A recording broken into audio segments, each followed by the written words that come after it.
Hello guys, thought I'd give you a video update on how things have been going. A few bits about things that I've learned over the past couple of weeks, and try and help point people in the right direction sort of thing, including myself. I'll just tell you briefly about the last couple of weeks. I had a bad cold. Thought it might be swine flu at the time. I don't know whether it was or not, but I'm over it now, kind of. Still got a bit chesty and that, but nothing major. But I was pretty bad for about a week and a half. But I think it was just a cold, or man flu, which is way worse than anything else, man. Jesus. But yeah, kind of over that. The camping trip that I was talking about on a blog recently didn't go as well as expected. Whoops. We went on the Wednesday, we went out for dinner and then set up the caravan and that, and about 11 o'clock on the evening my little one was crying to come home. She didn't want to stay there, and I'd been bitten by a mosquito as well, which gave me a bit of anxiety, I'll be honest, because my arm was swelling up and that. I don't like being bit. So we decided to come home at 11 o'clock on that night, and we didn't go back until Friday. Me and my dad went back to put the caravan back into the storage and that, and I think I might have put my back out a bit or pulled a muscle or something when we was doing that, pushing the caravan, which gave me a bit of anxiety, and I'm still feeling it now, kind of thing. It's a little bit of a twinge in my back and in my chest and stuff, but I'm not too fussed about it. It's not giving me the anxiety that I usually seem to get with any kind of health thing.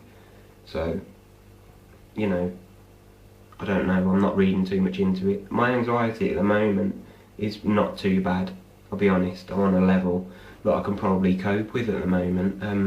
Bit of anticipation about a few upcoming events that we've got. It's my little one's birthday next Wednesday. We're having a little party here at the house. So I'm a little bit anxious about that, having new people around that I don't know. My missus's friends, basically. But I'm sure that'll be fine. This Saturday, my missus's dad is coming over to stay here. Him and his family.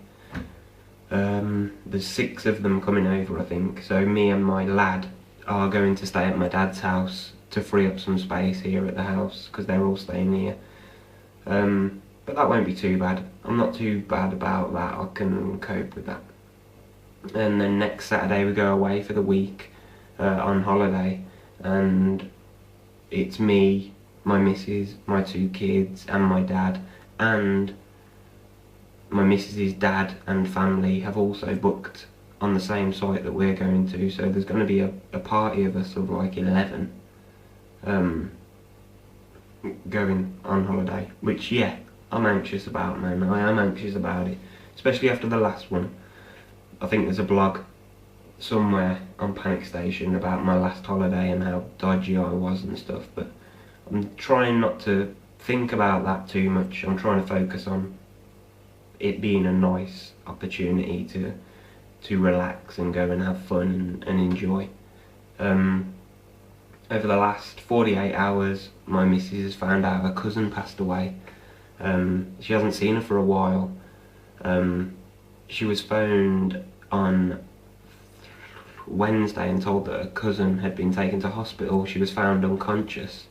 And then last night she received another call saying that she'd passed away, thinking that it was a blood clot in the brain maybe or something, which has cut my missus up big time. She's very, very emotional this morning and last night. And I'm there for her. You know, I've been in a similar situation. My cousin, about 2 years ago, he was struck by lightning, and I hadn't seen him for a long time. Since my wedding, actually, was the last time I seen him, I think. Or one of my other cousin's weddings, it might have been, actually. And then we got a call one day saying that he'd been struck, and then the day after he passed away as well. So I can relate totally to where she's coming from. You think, you know, you feel a bit of guilt there because you haven't seen that family member for for so long or something, you know, thinking that you could have done more, but the reality is that, you know, there was nothing that could be done. This is just, well, it's life, isn't it? You know what I mean? But it does get you thinking, and it's got me thinking, you know, how precious life is and how short it can be, man. And we ain't got no control over what happens to us, really. You know, the inevitable is that one day we will all move on, you know what I mean? And that's the only thing that I can guarantee in life, is that one day it will be over. That's the only thing that you can be 100% sure about, you know what I mean? So it gets you thinking, you know, you want to fucking kick this anxiety's ass, man. That's what it's got me. It's a shame, because it takes things like this to kick me up the arse, sort of thing, you know what I mean?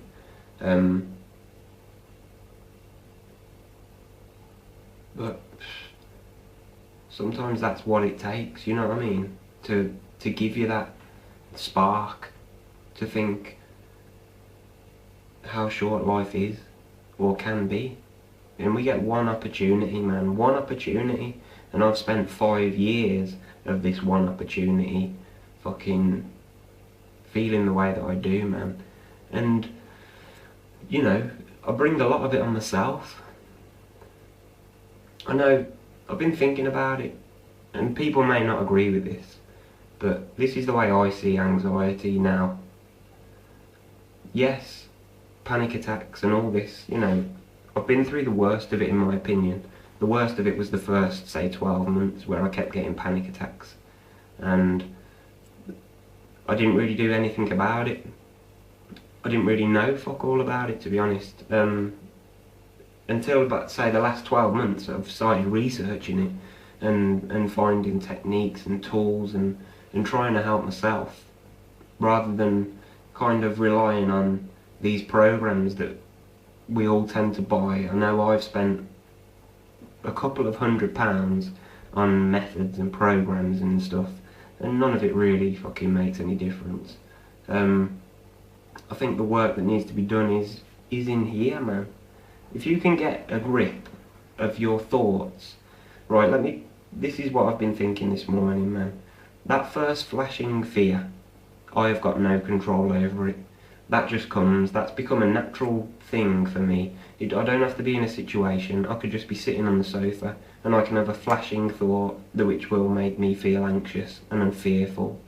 But that is where I gain control. At that point, I can either accept that flashing thought and stop it. Just that's what's happened, that's the thought, forget it. Or I can do what I've fucking usually do, and that's add a bit more. You know, worry about that thought even more, and add another worrying thought to it, and then just keep fueling the fire, basically. And adding more and more and more thoughts, and then you get your physical symptoms, you know, or it could even start with a physical symptom. It doesn't have to be a flashing thought. It could be, I could be standing in the shop in a queue or something, and all of a sudden just get that weak feeling, or the jelly legs, or the racing heart, or the breathing suffocation thing. You know, any of the normal symptoms that we associate with anxiety and panic. I could get any of them, but that is where I gain control. After that initial thought or feeling, you know, I can either